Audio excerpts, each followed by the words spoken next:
রূপনগরের এক কোণে ছিল এক জাদুময় গ্রাম। সেখানে ছিল এক বিস্ময়কর সোনার গাছ। সেই গাছের ফল ছিল সোনার মতো ঝকঝকে, হীরা মুক্তা দিয়ে ভরা। এই গাছটি গ্রামের প্রতিটি মানুষকে সাহায্য করত। যখনই কেউ কোনো সমস্যায় পড়তো, তারা চলে আসতো সেই গাছের কাছে। আমার মেয়ের বিয়ে, আমাকে কিছু টাকা দিন গহনা বানানোর জন্য। দয়া করে সাহায্য করুন। নিশ্চয় বুড়িমা, আপনি অবশ্যই টাকা পাবেন। যতদিন এই গাছ আছে, আপনাদের কারোর কষ্ট হবে না। এই বলে সেই সোনার গাছ তাকে অনেক সোনা দিল, যাতে করে তিনি বড় করে মেয়ের বিয়ে দিতে পারেন। এভাবে একের পর এক মানুষ আসতো আর গাছ তাকে সাহায্য করত। এই গ্রামে থাকতো তিথি নামের এক এতিম মেয়ে। সে সবসময় গাছের চারপাশ পরিষ্কার করত, পানি দিত, কিন্তু কখনো কিছু চাইতো না। একদিন গাছ নিজেই বলল, তিথি, তুমি কত ভালো। বিনা স্বার্থে আমার সেবা করো, পানি দাও, পরিষ্কার করো, কিন্তু অন্যরা শুধু নিতে চায়, কেউ কিছু দেয় না। তিথি বলল, জাদুর গাছ, আমি তো আছি আপনাকে দেখভাল করার জন্য। আপনি ছাড়া তো আমার কেউ নেই। আমি সবকিছু আপনাকেই ভাবি। তিথি খাবার খেয়ে দ্রুত গাছের কাছে ফিরে আসতো। গাছও খুশি থাকতো তার সঙ্গে। এভাবে তারা হেসে খেলে দিন কাটাতো। একদিন গ্রামের বাইরে থেকে এলো এক দুষ্টু জাদুকরী কালিকা। সে বলল, আমি শুনেছি এখানে এক জাদুর সোনার গাছ আছে। যদি সত্যি হয় তাহলে আমি তার জাদু নিয়ে নিজেকে আরো শক্তিশালী করব। যদি মিথ্যা হয় তবে আমি ব্যর্থ হব। সে গাছের কাছে গিয়ে বলল, তুমি কি আমাকে কিছু টাকা দিতে পারো? গাছ বলল, আপনি সমস্যায় আছেন, আমি আপনাকে সাহায্য করব। আপনি হাসি খুশি থাকুন।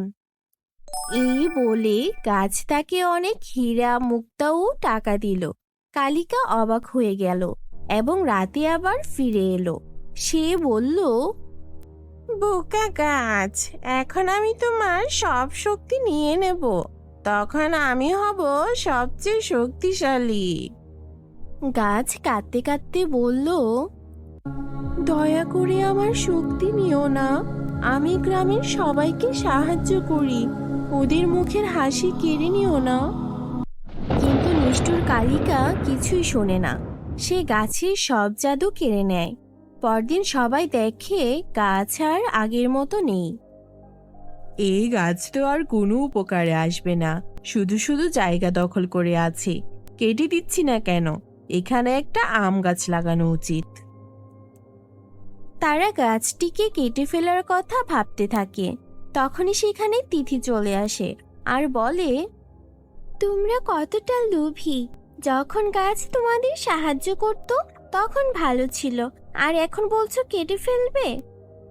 তিথি তাদেরকে হুমকি দেয় আর বলে, কেউ যদি গাছের দিকে এগোয় তাহলে সে পুলিশ ডাকবে। তিথির হুমকিতে সবাই ভয় পায় ও সরে যায়। তিথি গাছের নিচে বসে কান্না করতে শুরু করে। তুমি কোথায় চলে গেলে? আমি তো শুধু তোমার সঙ্গেই থাকতে চাই। যদি আমি কিছু করতে পারতাম। তিথির চোখের জল গাছের শিকড়ে পড়ে।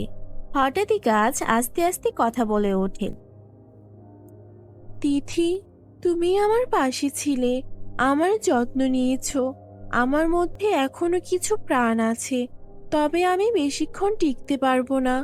আমাকে বাঁচাতে হলে যেতে হবে কালো পাহাড়ে। সেখানে রূপার গাছ আছে, আর তার পাতা এনে আমার শিকড়ে লাগাতে হবে। তিথি সাহস করে বেরিয়ে পড়ে। অনেক ভয়ঙ্কর জায়গা পেরিয়ে সে যেতে থাকে। অনেক ধরনের ছায়া তাকে পিছু নেয়, তবুও সে থামে না।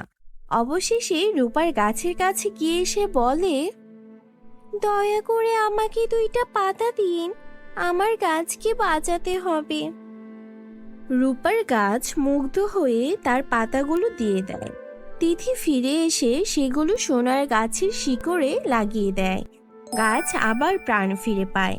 আর গাছ বলে, তুমি আমার আপনজন, আমি তোমাকে ভুলতে পারবো না।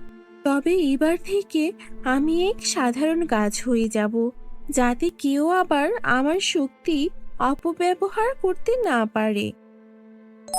এই বলে গাছ এক সাধারণ আম গাছে পরিণত হয়। তিথি খুশি হয়ে যায় এবং সেই আম বিক্রি করে চলে যায় তার জীবন। আর গাছেরও যত্ন নেয় সে প্রতিদিন। বন্ধুরা, তোমরা যারা যারা আমাদের গল্পটি দেখছো, তোমাদের নাম কমেন্টে লিখে জানাও। আমরা নেক্সট গল্প তোমাদের নাম দিয়েই বানাবো। আর যারা আমাদের চ্যানেলে নতুন, তারা অবশ্যই আমাদের চ্যানেলটিকে সাবস্ক্রাইব করতে ভুলো না যেন। Bye bye.